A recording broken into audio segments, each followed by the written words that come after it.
আসসালামু আলাইকুম ভিউয়ার্স, আপনারা সকল ভালো আছেন? আশা করি সকল ভালো আছেন। আমি আতিক রহমান নিলয় আপনার মাঝে আবারও আইলাম। আমার পিছনে যে বিল্ডিংটা দেখরা, এটা হইল গিয়ে ইতালির বারিশর অবস্থিত।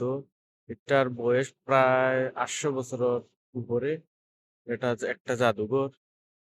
এটা অনেক পুরনো একটা স্থাপিত একটা ভবন। এটার অনেক ইতিহাস আছে। বর্তমানে এটা জাদুঘর হিসেবেই পরিচিতি আছে। এই ভবনটার চারিপাশ ঘুরে দেখাইলাম, আপনারা ভিডিওটা দেখতে থাকুক।